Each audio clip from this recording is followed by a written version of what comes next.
Bonjour à tous. Vous écoutez actuellement les prédications de l'Arche de l'Éternel à Anvers, Église de Dieu en Belgique. Nous espérons que cette parole vous bénira. Que Dieu vous bénisse.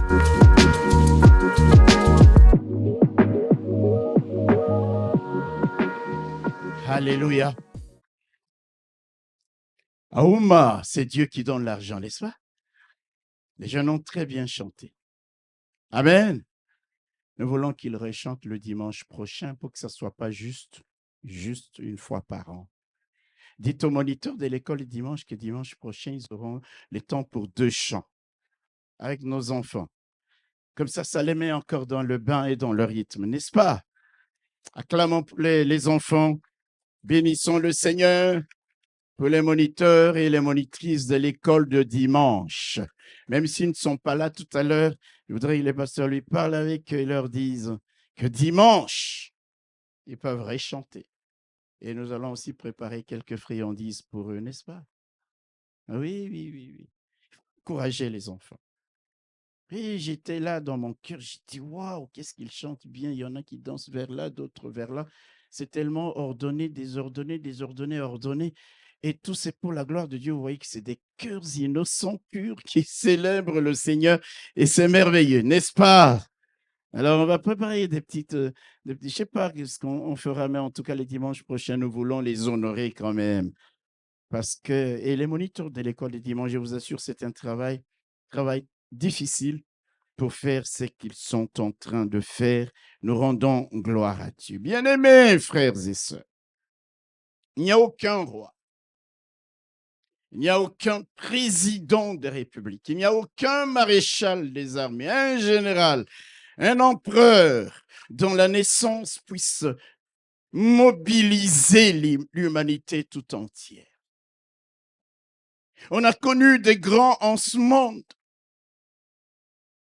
des rois, des empereurs, des gouverneurs, mais aucun d'entre eux. Et même des gens de l'ordre spirituel, dont on a dit qu'ils sont de Dieu, aucun d'eux, par rapport à leur naissance, ne peut ou n'a pu et ne pourra mobiliser l'humanité tout entière, sauf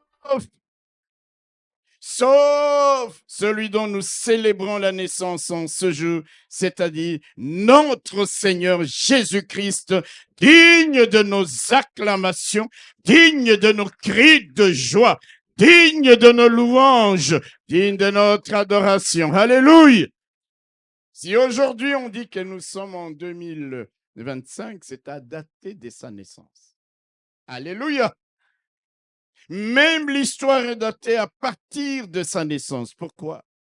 Parce que c'est le Sauveur. C'est le Créateur de l'humanité. Le monde entier, alléluia, du septentrion au midi, de l'Orient à l'Occident, le monde entier célèbre la naissance de Christ. Alléluia. Quand vous vous promenez maintenant, vous voyez les guirlandes un peu partout, les lumières qui sont allumées, les châteaux, les bâtiments. Pourquoi? Parce qu'on veut manifester la victoire de la lumière sur l'obscurité, sur les ténèbres. Christ étant la véritable lumière qui, en venant en ce monde, éclaire tout homme. Alléluia! On a choisi cette période de l'histoire d'une manière particulière. Vous aurez remarqué les temps, l'obscurité arrive vite, mais les lumières sont là, les guirlandes sont partout. Alléluia! Le sapin. Vous savez que le sapin, c'est l'un des rares arbres qui, en toute saison, est toujours vert. Alléluia! Pour symboliser la vie, l'espérance. Quelle que soit la saison, vous allez voir d'autres arbres, les feuilles qui tombent. Mais c'est un symbole important. Nous les plaçons dans nos maisons sans réaliser que quelque part, nous sommes en train de dire que nous avons avec nous en ce jour, en cette période, quelqu'un qui n'a ni commencement ni fin, quelqu'un qui ne fane pas en été, quelqu'un qui ne fane pas en hiver, quelqu'un qui vit d'éternité en éternité. Alléluia! Et celui-là, c'est le Seigneur Jésus-Christ.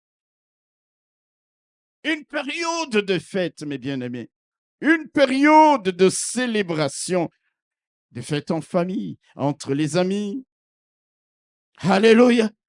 Et tout cela n'est pas anodin, même si les gens sont venus, ont ramené Noël à des aspects purement commerciaux. Mais nous, les chrétiens, nous savons qu'au-delà de tout ce qui se passe, les cadeaux, les magasins qui sont ouverts indirectement, ça montre qu'il y a quelqu'un qui a marqué l'histoire, qui marque l'histoire et qui marquera l'histoire parce qu'il est Dieu, parce qu'il est le roi de rois, parce qu'il est le Seigneur des seigneurs, parce qu'il est souverainement élevé au-dessus de toute autorité, de tout roi, de tout président, de tout maréchal, de tout général, de tout empereur, de toute puissance.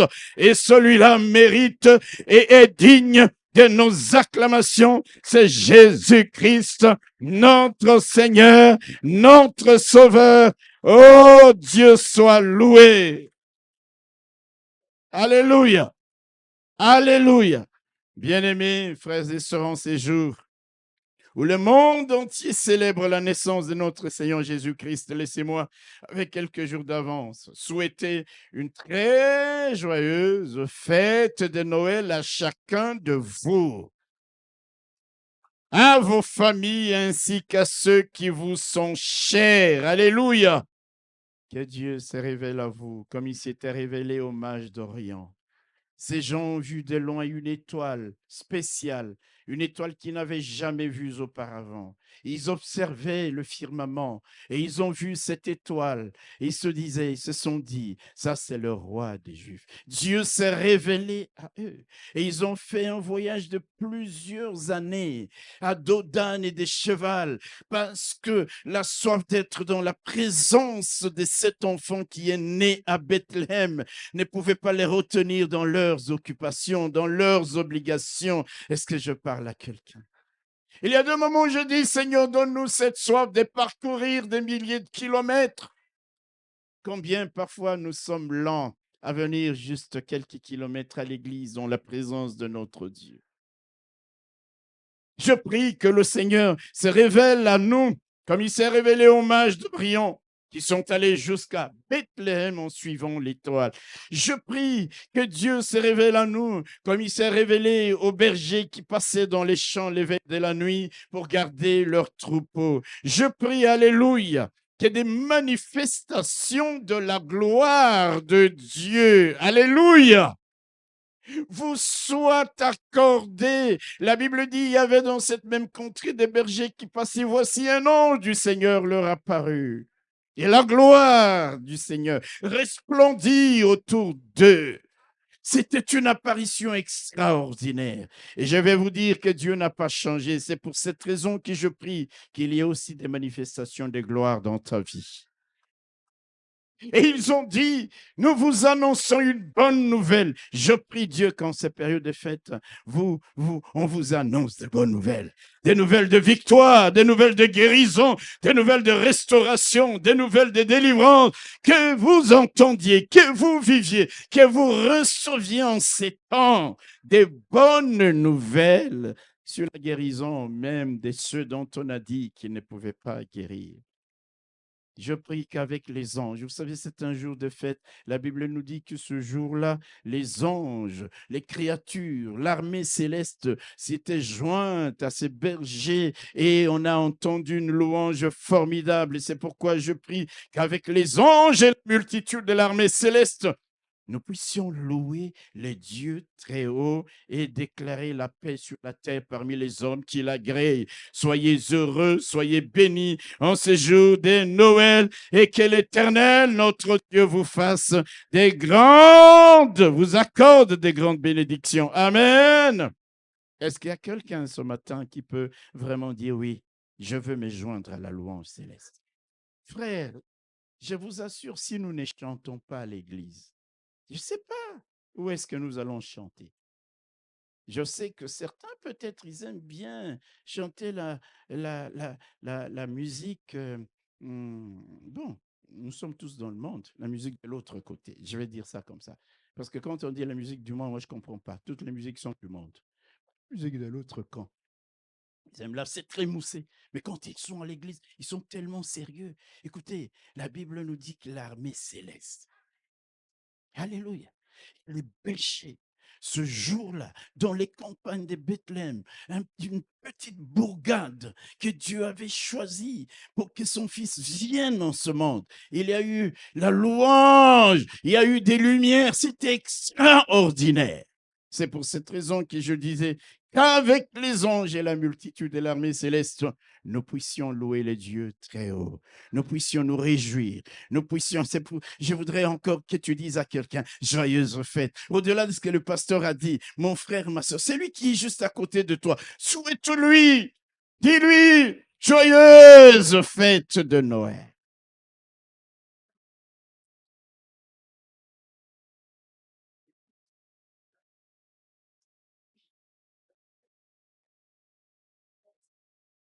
Alléluia. Mais je n'entends pas un mot, amen.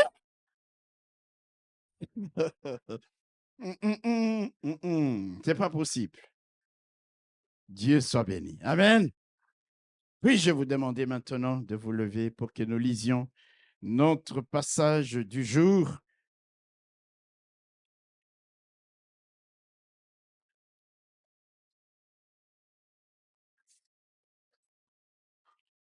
OK. Alléluia. Nous sommes dans l'évangile de Matthieu, chapitre 2, et nous ferons une lecture un peu longue, mais nous la connaissons. Matthieu, chapitre 2, et nous lirons du verset 1er jusqu'au verset 15e. Allons-y. Jésus étant né à Bethléem, en Judée, au temps du roi Hérode, voici des mages d'Orient arrivèrent à Jérusalem et dirent, où est le roi des Juifs qui vient de naître? Car nous avons vu son étoile en Orient et nous sommes venus pour l'adorer. Le roi Hérode, ayant appris cela, fut troublé et tout Jérusalem avec lui. Il assembla tous les principaux sacrificateurs et les scribes du peuple, et il s'informa auprès d'eux où devait naître le Christ. Ils lui dirent, à Bethléem, en Judée, car voici ce qui a été écrit par les prophètes. Et toi, Bethléem, terre de Juda, tu n'es certes pas la moindre entre les principales villes de Juda, car de toi sortira un chef qui paîtra Israël, mon peuple.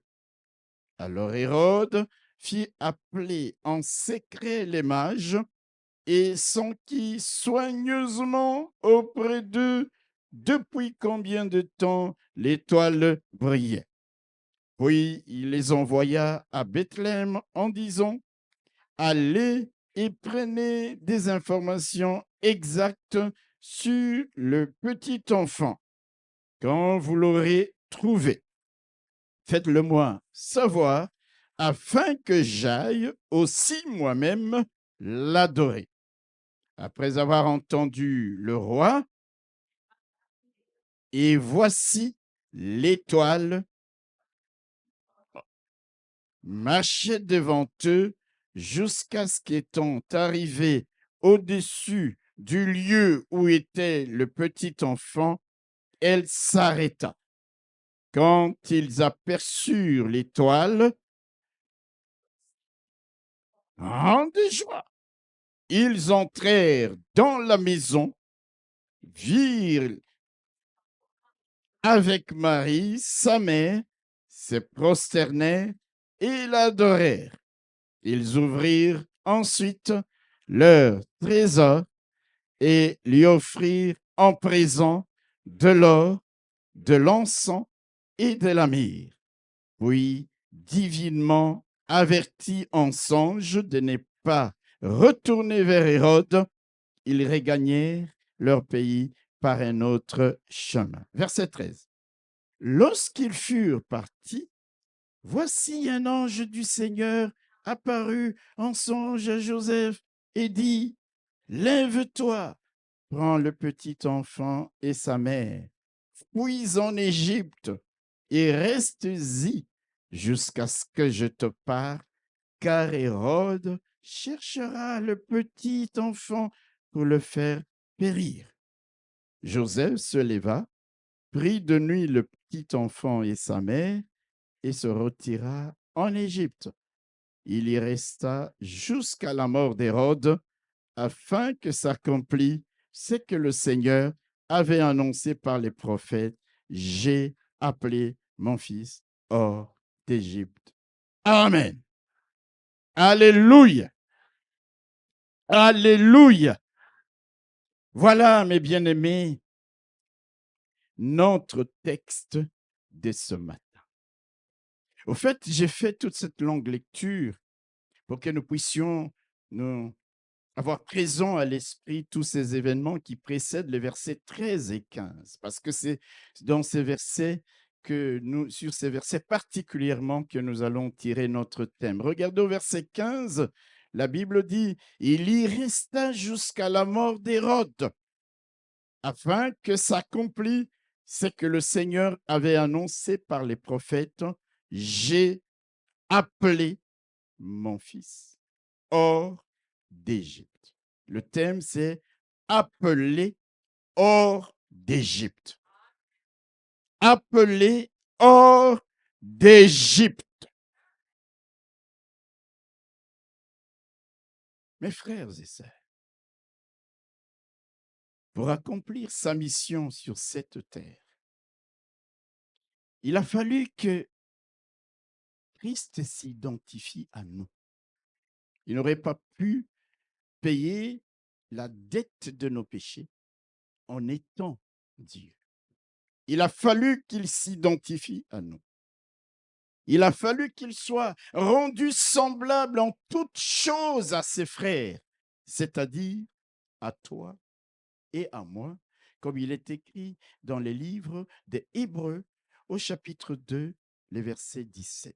La Bible dit en effet ceci.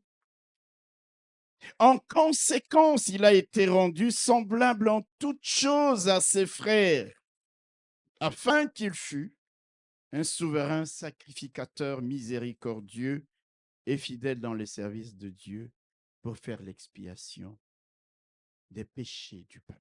Jésus s'est identifié à nous. Il s'est rendu semblable à nous. En clair, Dieu lui a formé un corps. C'est pour cela que le Seigneur, entrant dans ce monde, comme il est écrit dans Hébreu, il a dit, tu n'as voulu ni sacrifice ni offrande, mais tu m'as formé un corps. Tu n'as agréé ni holocauste ni sacrifice pour le péché. Alors j'ai dit, voici, je viens faire, ô Dieu, ta volonté. Tu m'as fait un corps. Ainsi, ce corps, c'est-à-dire la parole a été faite chair par la naissance à Bethléem de Jésus-Christ au temps d'Hérode. Alléluia.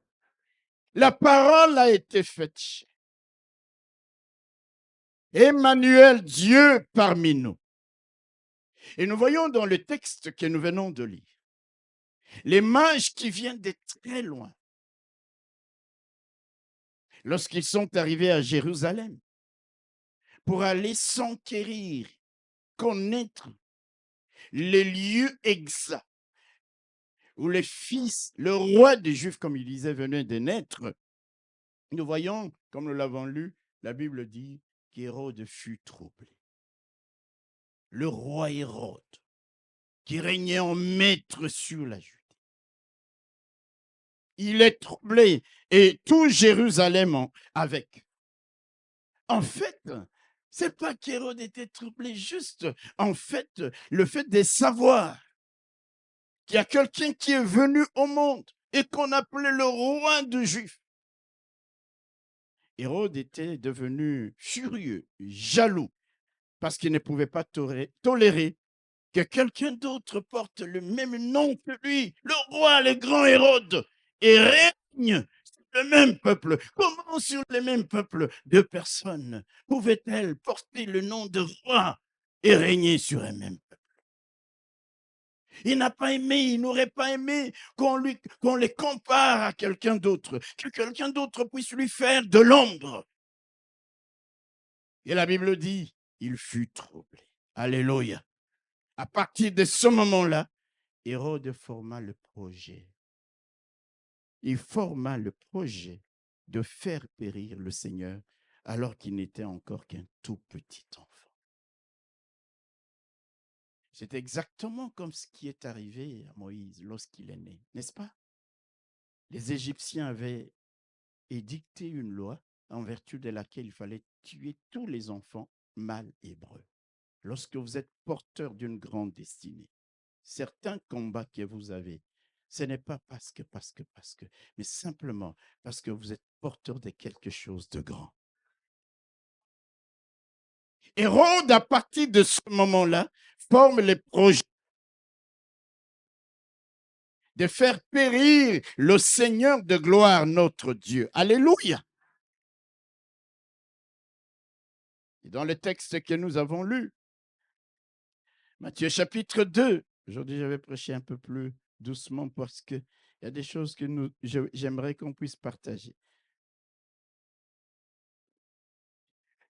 Quand ils prenaient des informations pour savoir les mages, où devait naître le Seigneur, c'est arrivé aux oreilles d'Hérode, troublé. Et puis, là, Hérode, il appelle les sacrificateurs, les docteurs de la loi, pour leur demander où devait naître cet enfant. Alléluia. La Bible nous dit que lorsque les mages sont partis, après avoir reçu l'information exacte,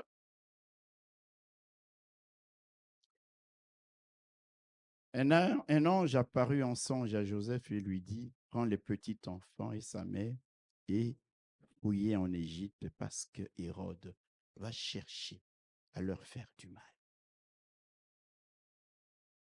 Au travers de ces passages, bien-aimés, je voudrais nous rassurer et nous dire que Dieu sait protéger les siens.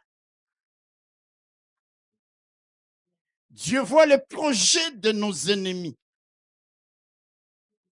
Et Dieu sait nous mettre à l'abri.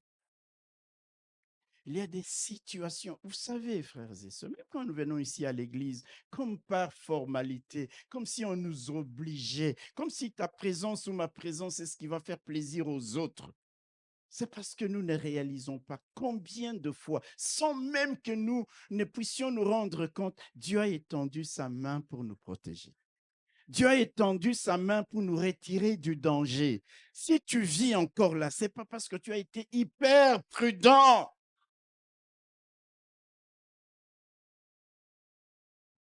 Je me rappelle une fois, j'étais sur l'autoroute en train de rouler, une grosse pierre venue de nulle part. De nulle part. J'étais du côté, si vous allez sur E17 et E19 vers Bruxelles, vous voyez le pont là du côté de Vilvoorde. Hein? Les ponts rouges ou orange. Ah, vous ne connaissez pas votre ville et votre pays. Alléluia. Et je vois une pierre qui vient, une grosse pierre comme ça. J'avais juste le temps de crier Jésus. La pierre cogne le pare-brise, rebondit sur le pare-brise, même pas d'égratignure. Je dis, mais d'où ça vient? Frères et sœurs, Dieu vient voir Joseph et lui dit, il faut que vous alliez en Égypte parce qu'il y a Hérode qui va chercher à vous nuire. Dieu sait anéantir les projets des méchants contre ses enfants. Dans les livres de Job au chapitre 5, verset 12, il est écrit « Dieu anéantit les projets des hommes rusés et leurs mains ne peuvent les accomplir. Je prie Dieu qu'en cette fin d'année, il te mette au large, il te mette hors d'atteinte des projets malveillants des hommes et des femmes qui, comme Hérode, ne cherchaient qu'à te nuire. »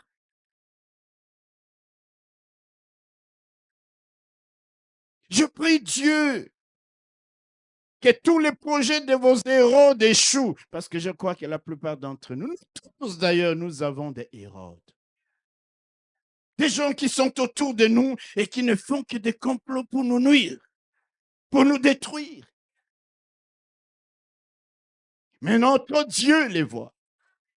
Et Dieu, il a dit à Joseph, prends l'enfant et sa mère. Dieu nous préserve, frères et sœurs.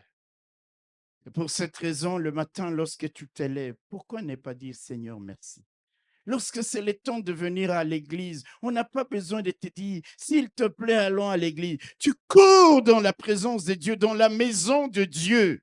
C'est l'ingratitude qui fait que nous ne comprenions pas qu'il nous faut courir comme les mages venus de loin pour aller adorer le Seigneur le jour où il nous fixe rendez-vous dans sa maison. Tu ne serais plus là. Moi non plus d'ailleurs. Si Dieu, alléluia, n'avait pas anéanti les projets de tes nombreux Hérodes. Vous savez, ces Hérodes, il n'y a que Dieu qui voyait qu'il avait des intentions malveillantes contre le Seigneur.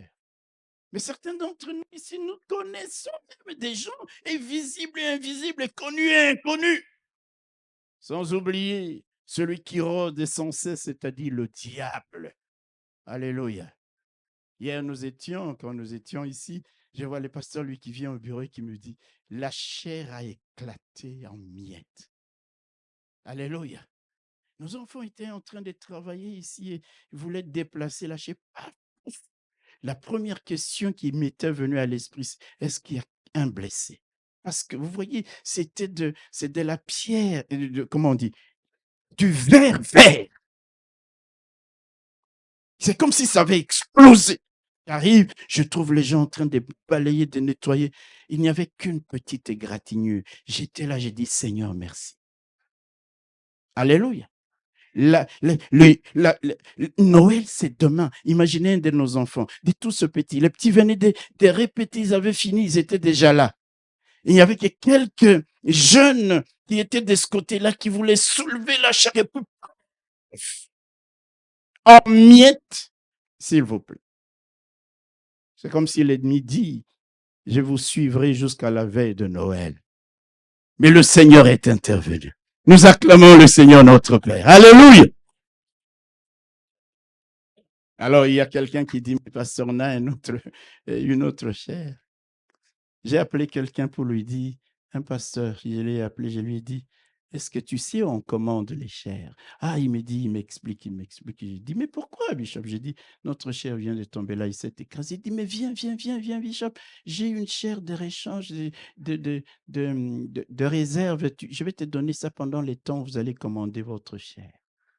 J'ai couru dans la voiture. Il m'a aidé à mettre la chair. Nous sommes venus, nous l'avons installée. Comme pour dire, Satan, tes projets ont échoué. Hérode, tes projets ont échoué. Est-ce qu'il n'y a pas quelqu'un qui puisse bénir le Seigneur pour cela, mes bien-aimés? Je prie que tous ceux qui sont des Hérodes pour toi disparaissent avant toi, afin que tu accomplisses en ce monde la mission que le Seigneur t'a confiée. Alléluia! Il croyait régner. Mais Jésus, le Seigneur, il est parti avec Joseph et ses parents en Égypte. Et Dieu avait clairement dit, attends les moments. C'est déjà programmé pour ton Hérode. Il mourra avant. Le Fils de Dieu, Jésus, ton Fils, accomplira la mission. Alléluia. Et vous savez qu'Hérode est mort, rongé par des vers. Lui qui croyait, c'est pour cette raison, frères et sœurs. Il y a des moments, ne cherche pas à nuire à ceux qui sont porteurs de quelque chose, au peuple de Dieu, à la prunelle de l'œil de Dieu. Tu peux y passer. Alléluia. Et tu vas penser, ah oui, c'est de la sorte. Non, c'est pas de la. Hérode est mort, rongé de vers alors qu'il était encore en vie. C'est lui qui a dit, ces petits enfants-là ne peut pas être appelé le roi des Juifs. Il n'y a que moi qui dois régner sur les Juifs. Il est mort. Je prie. Alléluia. que tes Hérodes meurent avant toi. Ce sera comme ça. Est-ce que c'est moi qui ai écrit la parole de Dieu? Non! Qu'ils cessent d'être des Hérodes contre toi. Parce que s'ils le sont, ils mourront avant. Tant que tu n'auras pas encore accompli la mission que Dieu t'a confiée. Je parle à quelqu'un. Tu vivras, tu ne mourras pas et tu accompliras la mission que Dieu t'a confiée. Tu ne mourras pas, tu vivras et tu accompliras la mission que le Seigneur t'a confiée. Et avant, rangez des vers. Tu vivras, mais Hérode mourra avant. Alléluia. Frères et sœurs, évitons de souffrir ce que j'appelle le syndrome d'Hérode. Il y a beaucoup de gens qui sont atteints du syndrome, qui souffrent du syndrome. Le syndrome d'Hérode, c'est quoi pour moi? Ça consiste à jalouser, à combattre ou à vouloir empêcher quiconque autour de toi d'émerger. Alléluia. Quiconque autour de toi de réussir, de devenir important dans la vie. Vous savez, il y a des gens, même dans nos familles, qui aimeraient que tout le monde aille ramper après eux, aille commander après eux. Quand ce sont les autres qui veulent émerger, ça devient un problème. Ils souffrent du syndrome d'Hérode. Il n'y a que moi ici que l'on doit appeler le roi ici en Judée. Il ne doit pas y avoir un autre roi. Moi, je serais en train de passer, on dit roi Hérode. Encore qu'on disait les grands Hérodes. C'est dans la Bible qu'on dit Hérode. Dans l'histoire, on l'appelait les grands Hérodes. Et j'entends de l'autre côté, il y a le roi des Juifs, un certain Jésus dit non, ça peut pas arriver. Combien de gens souffrent de ce syndrome-là? On va jalouser, on va combattre. Même quelqu'un qui n'a pas l'idée de venir te faire la concurrence.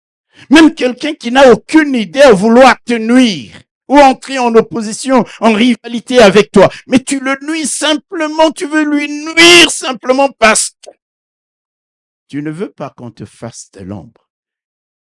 Vivons avec l'idée qu'il y a des gens qui seront meilleurs que nous. Alléluia. Vivons avec l'idée qu'il y a des gens, même si toi tu es haut placé, même parmi tes conseillers ou tes stagiaires, quelqu'un peut être plus intelligent que toi. Mais de là à chercher à le nuire, là c'est souffrir du syndrome d'Hérode. Et lorsqu'on est atteint de ce syndrome, la jalousie va nous conduire à la mort. Parce que la jalousie est comparable à la carie des temps. Il faut qu'à Noël, nous puissions comprendre ces vérités-là. Alléluia! Alléluia! Le syndrome d'Hérode qui consiste à jalouser, à combattre ou à vouloir éliminer toute personne pouvant nous faire de l'ombre. Vous savez que c'est même dans l'Église du Seigneur Jésus-Christ. Même dans l'Église aujourd'hui. Lorsque quelqu'un peut avoir un appel, quelqu'un a un don, parfois ce sont les responsables de l'Église qui essaient de l'étouffer parce qu'il va leur faire la concurrence. Frères et sœurs, un homme de Dieu qui a réussi, c'est un homme de Dieu qui a appris à d'autres, qui a découvert les dons, les talents des autres et qui les pousse. Parce qu'un jour tu passeras. Un jour tu ne seras plus là. Prépare la relève. Prépare ceux qui vont prendre la place que tu as occupée et qui feront même mieux. Pourquoi pas?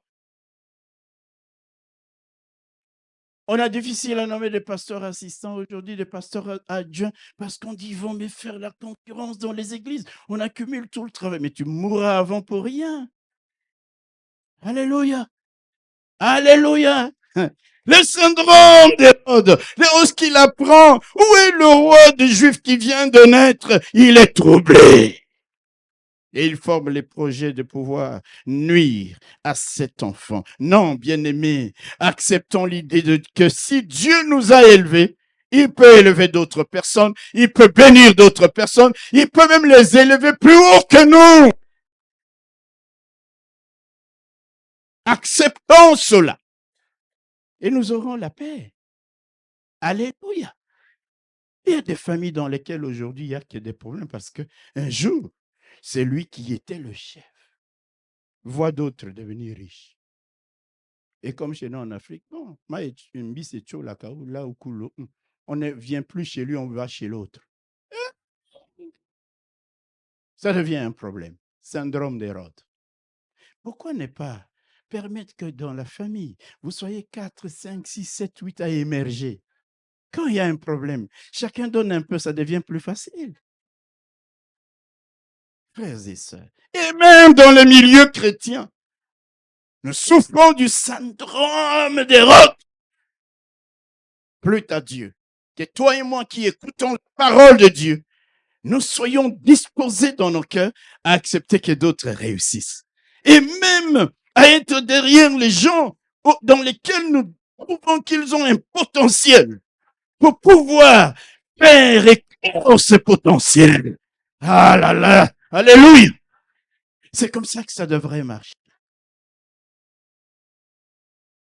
Revenons à notre texte.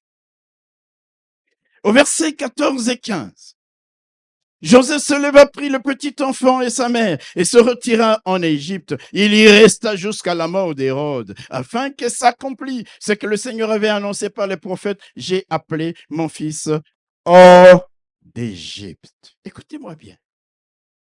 J'ai appelé mon fils hors d'Égypte. En demandant à Joseph d'aller avec le Seigneur en Égypte, nous l'avons dit, Dieu mettait hors d'atteinte son fils des projets d'Hérode. Formidable. Et deuxièmement, Dieu faisait que son fils s'identifie à Israël. Vous vous rappelez, Israël, le peuple de Dieu qui avait séjourné pendant 400 ans en Égypte. Et Pharaon ne voulait même pas laisser partir ce peuple.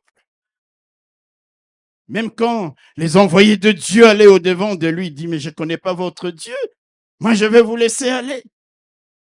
Mais Dieu s'est levé un jour à bras puissants. Parce que l'Éternel s'est délivré son peuple de quelque griffe que ce soit, de quelque prison que ce soit, de quelque chaîne, de quelque lien que ce soit. Dieu avait frappé l'Égypte au point que Pharaon a dit, s'il vous plaît, partez. Il a appelé son peuple hors d'Égypte. Jésus est venu. Alléluia. Il est allé en Égypte. Il s'est identifié à Israël. Et le temps est arrivé aussi. Parce que de même qu'Israël ne pouvait pas vivre sa destinée en Égypte, de même qu'Israël ne pouvait pas s'épanouir complètement en Égypte, de même que Jésus ne pouvait pas accomplir sa mission en Égypte, même s'ils sont allés en Égypte dans des conditions différentes, Dieu les a appelés hors d'Égypte. Vous allez comprendre ce matin quelque chose. Il s'est identifié, le Seigneur. J'ai appelé mon fils hors d'Égypte.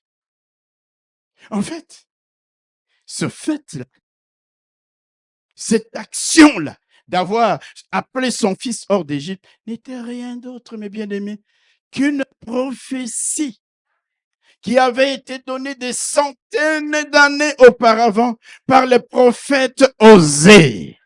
Alléluia. Si vous regardez dans les livres du prophète Osée, au chapitre 11, Osée chapitre 11, Amen. Osée chapitre 11, le verset 1er, Osée avait dit ceci. Quand Israël était jeune, je l'aimais et j'appelais mon fils hors d'Égypte. Des années auparavant, avant la naissance de Jésus-Christ. C'est comme quand les mages arrivent à Jérusalem et disent, où est l'endroit où devait naître, où est né le roi des Juifs? Et les sacrificateurs, les savants de la Bible, des Écritures disent, c'est après avoir analysé, ils disent c'est à Bethléem. Pourquoi? Parce que des centaines d'années auparavant également, Michée avait dit, ceci est toi, Bethléem, Ephrata, petit entre les milliers de Juda. De toi sortira pour moi celui qui dominera sur Israël. et dont l'origine remonte aux temps anciens, au jour de l'éternité. Michée avait prophétisé la ville. Osée avait prophétisé. Alléluia. L'acte par lequel Dieu a plairi son fils hors d'Égypte. Mes bien-aimés frères et sœurs, quand nous lisons ces versets, nous pouvons d'abord comprendre que Dieu est fidèle à ses promesses. Quand Dieu nous donne une promesse, sachons qu'il l'accomplira. C'est pourquoi si la promesse ne se réalise pas encore, tiens la corde de l'attente du roi. Vendredi, alléluia, alléluia. Nous avons parlé de cela, n'est-ce pas? Les égarés tenaient, trouvaient le nom du roi, du chef des bergers. Ceux qui s'égaraient dans le désert, qui pouvaient mourir de chaleur, d'insolation, de déshydratation. Ils cherchaient la tente du chef des bergers. Ils cherchaient à connaître son nom et ils allaient tenir la corde de cette tente, la confiance, la relation. Et même quand les vents soufflaient, ils tenaient la corde. Ils criaient le nom du roi et le roi sortait pour les prendre et les mettre à l'abri, pour soigner leurs blessures, pour leur donner à boire, pour leur donner à manger, sans demander quoi que ce soit de leurs conditions. Est-ce que je parle à quelqu'un? Ça, c'est ce que Jésus a fait. Alléluia. Osée avait déjà dit. Dieu est fidèle à ses promesses. Si la promesse tarde, attends-la et continue. Tiens la corde. Alléluia.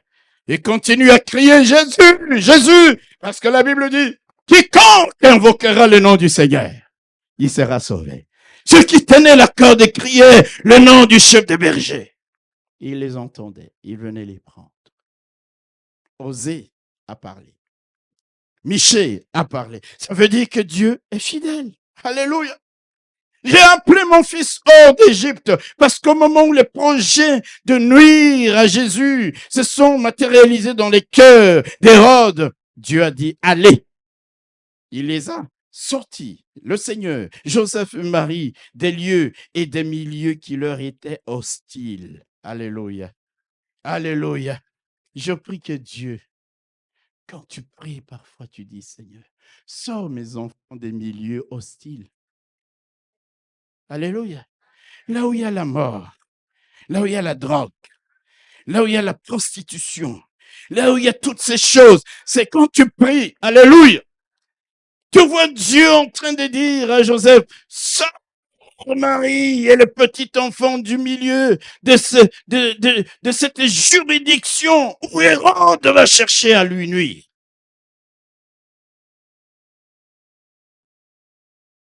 Dieu sait. Amen. Nous sortis des... Et puis il dit, allez en Égypte. Et Dieu attend. Et Dieu attend. Et puis un jour, Dieu il vient voir Joseph en songe et lui dit, maintenant tu peux rentrer en Judée parce que celui, alléluia, il n'y avait pas de téléphone. Quelqu'un aurait appelé Joseph depuis la Judée, mais il n'y avait pas de téléphone pour lui dire ici Hérode est mort. Mais personne. Mais Dieu comme qu'il voit tout. Alléluia. Il vient voir Joseph. Il dit, Joseph, la saison favorable est arrivée. Rentre maintenant, Judée. Dieu connaît le temps et les saisons favorables pour chacun d'entre nous. Le plus important, c'est d'avoir cette sensibilité de oui pour entendre Dieu nous parler, cette sensibilité de distinguer le songe qui vient de Dieu du songe qui vient de la multitude de nos pensées, le songe qui vient de Dieu, des songes qui sont parfois fabriqués par nous les serviteurs de Dieu pour plaire aux gens. Dit Joseph, tu peux maintenant repartir. La saison, le terrain est déminé. La saison est favorable. Je prie Dieu qui te conduise dans une saison favorable. Où le terrain n'est plus miné. En ce jour de Noël, c'est ma prière pour chacun de nous. Alléluia. Quelle émine antipersonnelle qui jalonnait l'espace que tu dois occuper soit en train de sauter d'elle-même maintenant pour que le Seigneur te dise maintenant tu peux aller occuper le terrain.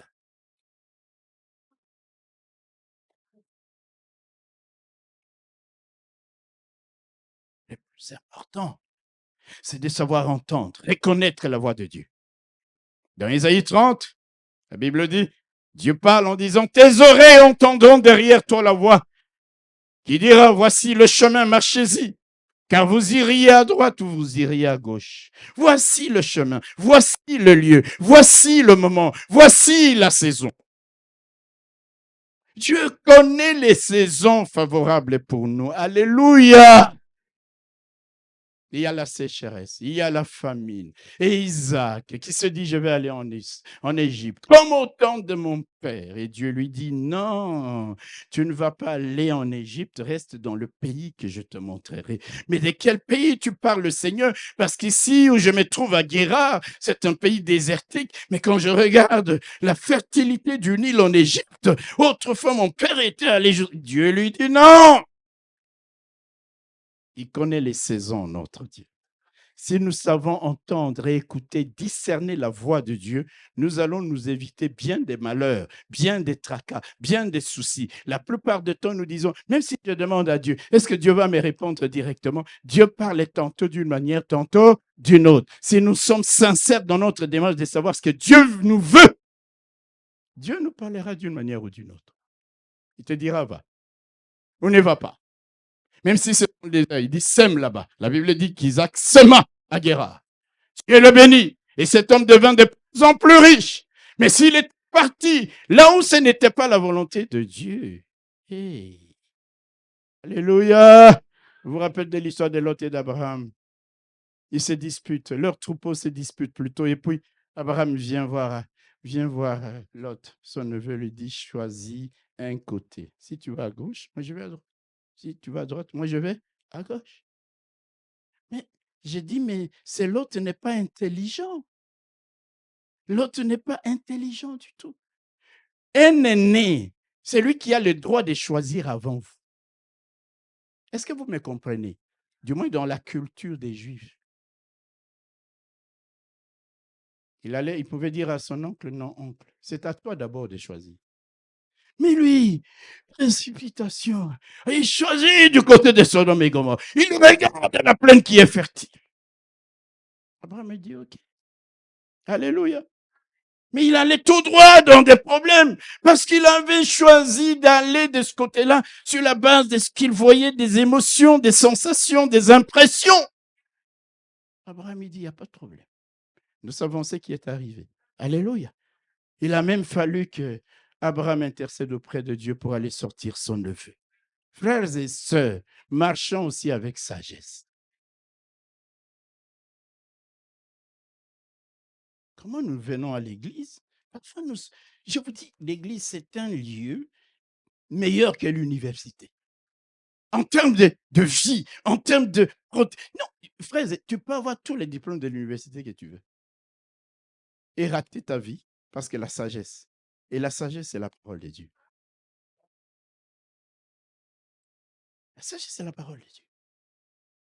Il se précipite du côté de Sodome et Gomorrhe. Abraham ne conteste même pas. Et maintenant, c'est le moment de détruire Sodome et Gomorrhe. Et M. Lot n'était même pas au courant des projets de destruction de Sodome et Gomorrhe. Il a choisi un mauvais camp. Celui qui avait choisi le bon camp, Dieu lui dit, Abraham, je vais détruire Sodome et Gomorrhe. Mais ma famille est là, mon neveu est là. Il commence à prier et à intercéder. Alléluia. Dieu lui dit, va prendre ton neveu avant que je ne détruise la ville. Sortez et ne regardez pas en arrière. La femme qui avait laissé peut-être ses bijoux. Oh, les femmes, c'est les bijoux. Oh. Vous savez, il y a eu une dame qui, dans l'histoire là de Titanic, elle était montée dans la barque. Vous voyez les petites embarcations là des sauvetages. Et puis, j'ai oublié mes bijoux. Elle est rentrée pour récupérer ses bijoux. Dans les Titanic, elle a coulé et elle a ses bijoux. Il y a des moments, il y a des choses. Hein. Tu les abandonnes. Sauve ta vie!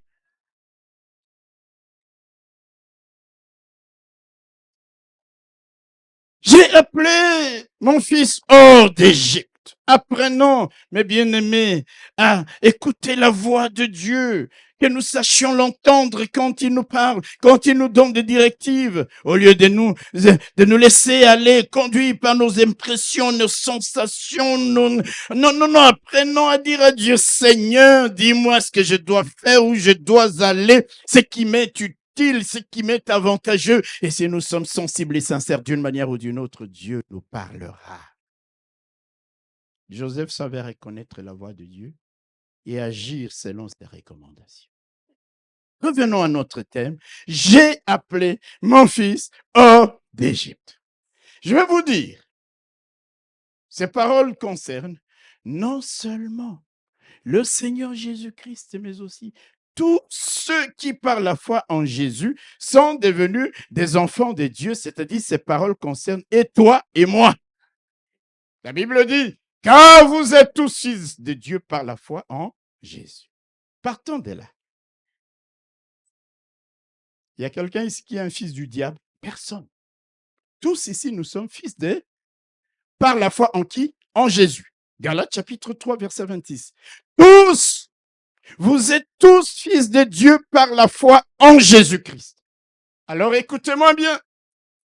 De même que Dieu a appelé hors d'Égypte son fils Jésus-Christ, de même, il veut appeler hors d'Égypte chacun de nous ici présents, parce que tous nous sommes fils et filles de Dieu. Les problèmes pour les chrétiens, c'est qu'ils vous disent, mais Bishop, moi j'ai donné ma vie à Jésus. Je suis sorti d'Égypte. Cela est en partie vrai, mais pas totalement. Alléluia. Alléluia. Je suis sorti d'Égypte, j'ai donné ma vie. Vous allez comprendre. En hébreu, l'Égypte est appelée Mitzraïm. Amen. Mitzraïm. En hébreu. Ce nom signifie un détroit étroit. En clair, vous savez, le détroit, c'est les bras d'une rivière, d'un lac. Bon, en clair, c'est un lieu étroit, c'est-à-dire un endroit resserré, un endroit où l'on passe difficilement, un endroit où l'on passe avec beaucoup de dangers. Mitzraïm. Donc, l'Égypte, quand nous parlons de l'Égypte, dans le langage spirituel, mes frères et sœurs, je vous donne cette révélation. Les mots Égypte ne représentent pas seulement un lieu géographique, mais elles signifient aussi un endroit de limitation, un endroit de confinement, un endroit de pression. Mitzraïm. Les Hébreux, ils appellent comme ça. L'Égypte pour eux, c'est un endroit de confinement. Mitzraïm signifie, alléluia, tout ce qui nous limite, tout ce qui nous empêche de nous épanouir, d'avoir plus, d'être au large, d'être libre, de vivre pleinement notre destinée. Quand quelqu'un ne vit pas pleinement sa destinée, dans un endroit, dans une situation, dans des conditions de pression, de confinement, même s'il est enfant de Dieu, il est encore en Égypte, à Mitzraïm. Alléluia. Le diable nous ment beaucoup. Oh, toi, tu es déjà bien. Tu as donné ta vie à Jésus, c'est fini, tu es sorti hors d'Égypte. L'Égypte, ce n'est pas simplement le fait d'avoir donné sa vie à Jésus. Alléluia. Tout ce qui te limite. L'étroitesse de Mizraïm, c'est aussi un état d'esprit et de cœur dans lesquels vous vous sentez étouffé, pressé, limité par certaines considérations. Par exemple, votre passé, la couleur de votre peau, vos échecs, vos déceptions du passé vous disent, vous n'arriverez jamais à ceci, vous ne parviendrez. Vous êtes encore à Mizraïm. Vous êtes encore. Alléluia. Et il dit, j'ai appelé mon fils. Chacun de nous ici est fils de Dieu. Tu peux avoir donné ta vie en Christ, mais tu es comme confiné, tu es comme limité de tous côtés. Tu ne progresses pas, tu n'avances pas, tu ne peux pas prospérer. Tu peux dire, Seigneur, tu as appelé Jésus hors d'Égypte. Je suis encore un Mizraïm. L'Éternel est dans ta main. Et c'est pour moi des Mizraïm. Et tu vas voir, les choses s'est passé différemment dans ta vie. Mais lorsque tu crois que tu es déjà sorti complètement, c'est là le mensonge du diable.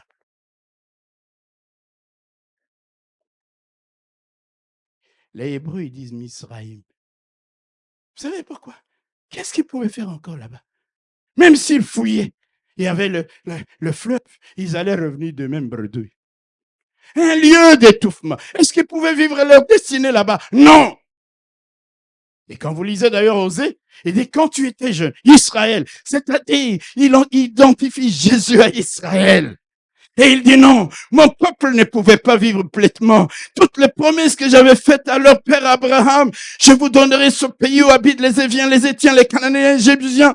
Non, non, non, non, non. Je dois appeler ce peuple hors d'Égypte, même à bras puissants, pour qu'ils vivent les promesses. Il y a l'ennemi qui nous maintient quelque part là en Égypte. Alléluia. Jésus, il est venu. Vous savez, Noël, les gens ramenaient, souvent nous ramenons, nous, pas les gens, nous, les serviteurs de Dieu, l'histoire de Noël, juste à cet aspect, Jésus est né. Mon Dieu, il y a tellement de choses, je peux vous parler de Noël dans des aspects pendant des années. Je parle à quelqu'un. Et si nous prenons l'aspect de Mizraïm, j'ai appelé mon fils hors d'Égypte. Dieu veut appeler des gens ici hors de leur Égypte, hors de leur Mizraïm. Alléluia. Dieu, en ces jours de Noël, je prie. Et toi aussi, tu peux prier. Parce que tu prends conscience qu'il y a des choses qui te limitent. Que tu es à l'étroit, que tu étouffes, que tu es oppressé, que tu es comprimé, que tu ne peux pas t'épanouir, que tu ne peux pas progresser, que tu ne peux pas avancer. Les pharaons disaient, je suis le Tout-Puissant. Personne ici ne pourra faire en sorte que les Hébreux sortent. Dieu les a appelés hors d'Égypte. À bras puissants. Quelle est cette puissance qui te maintient à Mizraïm? Quel est cet esprit qui te maintient à Mizraïm? Il y a quelqu'un de plus grand. Il dit, il y a mon fils, il y a ma fille qui est encore prisonnier, étouffé, opprimé dans Mizraïm. Et lui qui connaît les temps favorables, alléluia, il est dit, j'ai appelé mon fils hors d'Égypte, parce que Jésus ne pouvait pas accomplir sa mission en Égypte. Dans ce cadre-là, oh non, non, non, il fallait qu'il revienne en Judée. Et d'ailleurs, quand il est revenu en Judée, qui régnait? Hérode est mort. Alléluia. Et Joseph, il s'est dit, mais c'est Archélaïus, le fils d'Hérode, qui règne maintenant.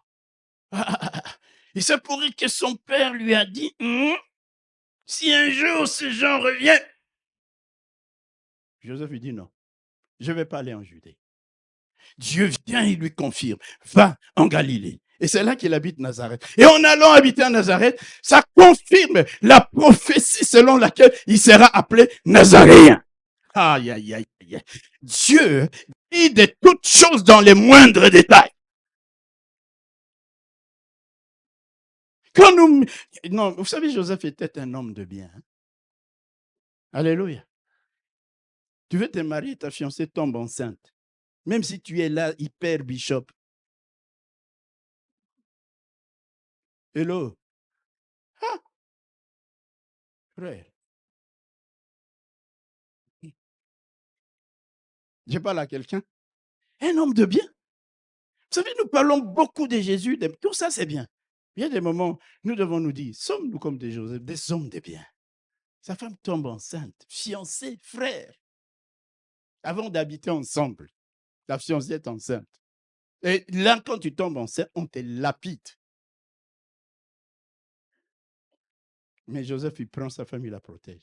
Quand ils sont allés faire le recensement de Quirinus, Joseph pouvait laisser sa femme là où elle était et venir faire le recensement. Alléluia. Il dit non, non, non. Les gens là, s'ils vont rester avec ma femme seule, hein, ils peuvent lui faire du mal. j'emmène ma femme. Parce qu'à cette époque, l'homme pouvait représenter administrativement son épouse ou sa fiancée. Tu peux ne pas être là, mais l'homme te représente. Il dit non, non, non, non. Un homme qui savait protéger sa femme. Alléluia.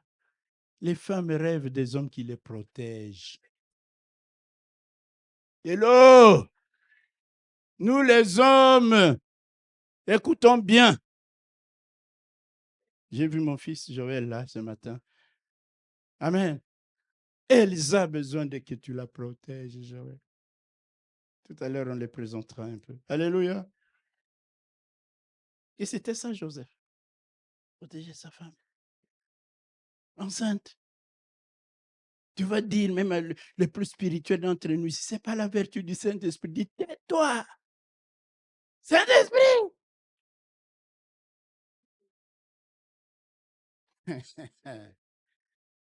Un homme qui savait écouter, entendre la voix de Dieu, et contre même la masse des gens, la famille et tout, il dit non, Dieu m'a dit, je prends ma femme, je la protège. Ça, c'est pas un homme du bien. Ça, c'est pas un homme du bien. Ah, clamons le Seigneur notre Père. Alléluia. Mizraïm, c'est aussi un état d'esprit et de cœur dans lequel vous vous sentez étouffé. Vous vous sentez, par exemple, limité par la honte, la culpabilité, les sentiments de ne pas être à la hauteur, de ne pas être digne. Vous subissez les choses. Vous êtes comme écrasé par le poids des choses qui vous sont défavorables. Vous vivez une vie pareille. C'est que vous êtes encore un Mizraïm. Mais la bonne nouvelle, c'est que de même qu'il a appelé son fils le premier de ses fils, le premier, il a appelé son fils Jésus-Christ hors d'Égypte. Toi qui par la foi, Jésus est devenu enfant de Dieu, fils de Dieu, fille de Dieu. Oh, Dieu ne te laissera pas, Mizraïm. Il déploiera sa main. Et en ce jour de Noël, tu peux prier en disant, Seigneur, appelle-moi hors d'Égypte, hors de ce cadre resserré, où j'étouffe, où je ne progresse pas, où je ne m'épanouis pas, où, Seigneur mon Dieu, je ne sais pas remplir la mission qui est la mienne.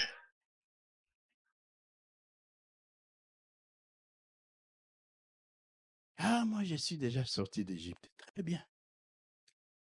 Il faut comprendre les choses. Pour celui qui est fils de Dieu. C'est-à-dire toi et moi. Alléluia. Dieu agira de la même manière. De la même manière. Il a sorti Israël, du pays d'Égypte, pour le conduire où? Pour le conduire dans un pays, écoutez ce que la Bible dit, dans un pays grand, vaste. C'est-à-dire, vous sortez d'un milieu confiné. Il dit pour le conduire dans un pays grand, vaste, où coule le lait et le miel, qui est le symbole de quoi? De l'abondance. Vous sortez de la précarité. C'est ça. J'ai appelé mon peuple hors d'Égypte et je l'ai conduit dans le pays où coule le lait et le miel. J'ai appelé mon fils hors d'Égypte pour qu'il accomplisse en Judée, parce que les prophéties ont été données par rapport à cela. C'est pas Hérode qui va anéantir les plans de Dieu. C'est pas un homme. Frères et sœurs, quand nous marchons avec le Seigneur, un homme n'anéantira jamais les desseins de Dieu pour toi, les plans de Dieu pour toi. Quoi qu'il arrive, Dieu te soustraira. Dieu te dira, cache-toi maintenant. Dieu te dira, reviens maintenant. La saison est favorable. Ça, c'est le Dieu que je vous prêche. Est-ce qu'il n'est pas digne d'acclamation? Notre Dieu! Prions Dieu qu'il nous sorte des Mizraïm. Qu'il nous sorte des lieux étroits et confinés vers des territoires élargis. Que Dieu nous fasse franchir toutes les limites, les barrières, les obstacles, les frontières qui nous empêchent d'entrer dans notre héritage ou qui nous empêchent de vivre pleinement notre destinée. Seigneur, sors-moi, appelle-moi hors d'Égypte Que Dieu nous donne des sorties, de l'état d'étroitesse de notre cœur, de notre esprit, de notre entendement, de notre compréhension, pour avoir un esprit renouvelé, changé, transformé par la parole de Dieu, pour que nous puissions faire les choses que Dieu a préparées pour nous.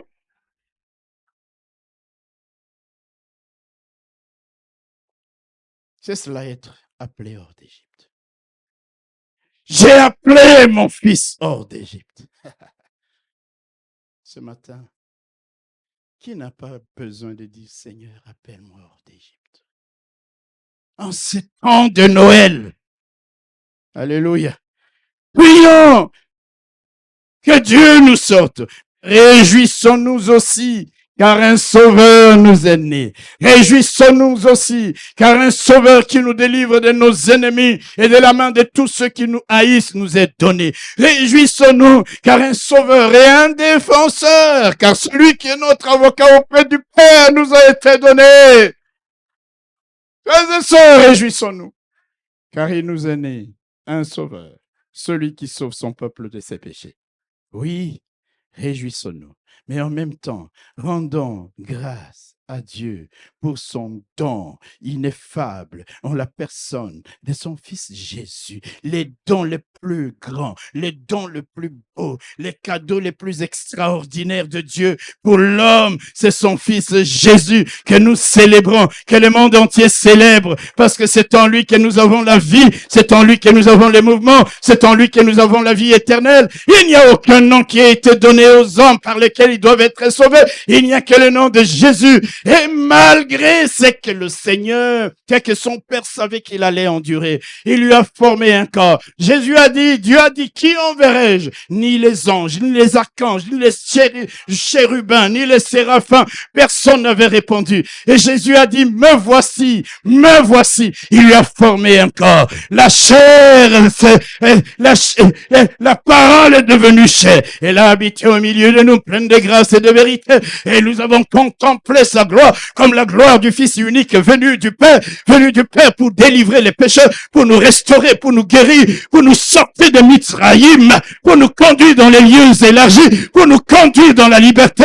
Parce que si le Fils de l'homme vous affranchit, vous devenez réellement libre. Jésus le Sauveur. C'est pas pour rien que le monde entier le célèbre. Ce n'est pas pour rien. C'est pas anecdotique. Ce n'est pas commercial. C'est hautement spirituel. Le Créateur. Et la bonne nouvelle, c'est qu'un Fils nous a été donné. Le Sauveur nous est né. Même dans les difficultés les plus graves, tu peux tenir la cause de la foi, de la parole et des promesses de Dieu et crier le nom de Jésus. Il se lèvera. Mon Rédempteur se lèvera. Il viendra, il étendra sa main. Il te sortira de Mizraïm, de ces limitations, qui ont été décrites dans ta famille en disant tu ne peux pas aller loin. L'Éternel, mon Dieu, il te sortira de ses limites, il te sortira de ses frontières, parce que tu es son fils, parce que tu es sa fille, et toi aussi, on pourra dire de toi, j'ai appelé mon fils hors d'Égypte, j'ai appelé ma fille hors de Mizraïm, j'ai appelé mon fils, j'ai appelé ma fille, je les ai sortis du confinement, de l'étouffement, de toutes ces limites dont on a dit qu'ils ne pouvaient pas franchir. Mizraïm, j'ai appelé mon fils hors d'Égypte. Que Dieu vous bénisse.